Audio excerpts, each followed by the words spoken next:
Salut les amis, Super Evil Fred is in the house avec un nouvel épisode de Screen Obscura. Et cette fois je vous propose de remonter le temps jusqu'à une époque où les rouflaquettes et les cols de chemise étaient si larges qu'ils possédaient leurs propres écosystèmes. Vous l'avez compris, cap sur les 70s à la rencontre du fast et du furieux original H.B. Anicki. Découvrez avec moi pourquoi on le surnommait The King of Car Crash.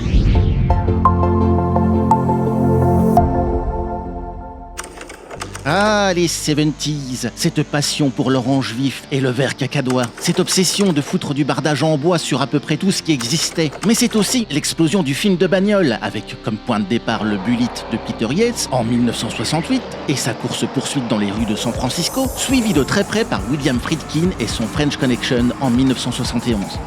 Mais des films de bagnole, il y en avait déjà avant, espèce de gros enculés, me direz-vous. Oui, je vous l'accorde, mais jamais jusqu'alors ils n'avaient été mis en image avec une telle intensité. Et cela, grâce à la même technologie qui permit à la nouvelle vague d'apparaître en France, des caméras légères, ultra portatives et surtout abordables. Montées sur le capot, sous la voiture, dans ou sur l'habitacle, on était tout d'un coup propulsé au cœur de l'action. Et c'est dans ce contexte que débarque un bonhomme au poil hirsute, quasi sans expérience dans le cinéma, et qui, avec le budget sandwich des films précités, va pourtant durablement entrer dans l'histoire du 7e art avec un record encore aujourd'hui inégalé. Gone in 60 Seconds, c'est donc le film de l'homme aux favoris plus touffus que des aisselles de portugaise. L'intrigue est simple. Mandrian Pace a une double identité. Enquêteur pour les assurances durant le jour, la nuit, il est à la tête d'un gang de voleurs de voitures. Leur truc, acheter des épaves chez des ferrailleurs, en extraire les numéros de série et autres détails, pour ensuite voler le même modèle en parfait état et intervertir ces éléments pour revendre la bagnole qu'ils ont ainsi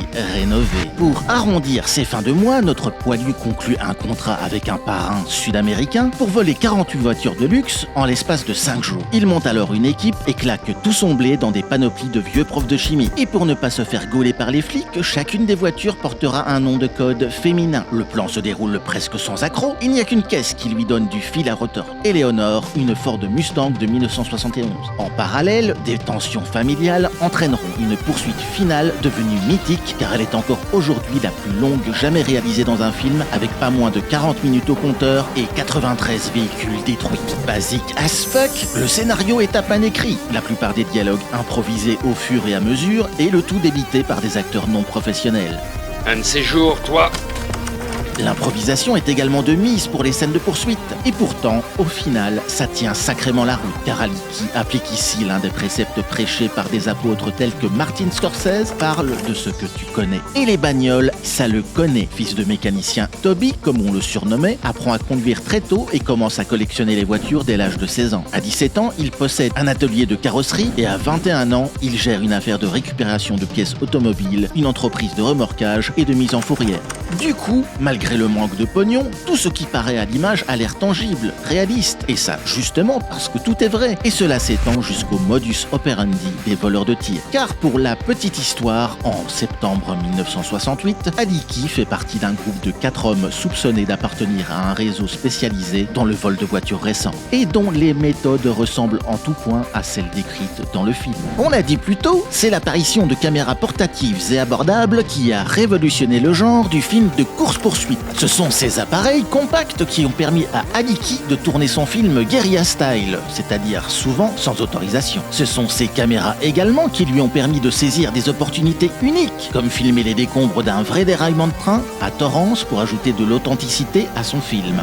De plus, les passants, souvent inconscients du caractère fictif des poursuites qui se déroulaient sous leurs yeux, devenaient des figurants plus vrais que nature. Cependant, le tournage guérilla comporte également des risques. Un figurant a bien failli être écrasé entre 2 véhicules lors d'une cascade mal exécutée et Anicki lui-même fut blessé. La scène où sa voiture part en toupie s'encastrée dans un poteau d'autoroute étant un accident réel, résultant en une jambe cassée et plusieurs côtes fêlées. Enfin, lors du clou du spectacle, un saut à plus de 9 mètres de hauteur, la brutalité de l'atterrissage tassera les vertèbres du réalisateur, le laissant boiteux pour le restant de sa vie. Cela en valait-il la peine ? Eh bien, à vous de juger, sachant que le film aura coûté 150 000 $ et que Anicki déboursa chaque scène de sa poche, il récoltera seul les 40 millions de recettes au box-office. Tête brûlée jusqu'au bout, il mourra en 1989 sur le tournage de la suite de son film étendard, écrasé par un poteau téléphonique s'effondrant lors de la préparation d'une cascade.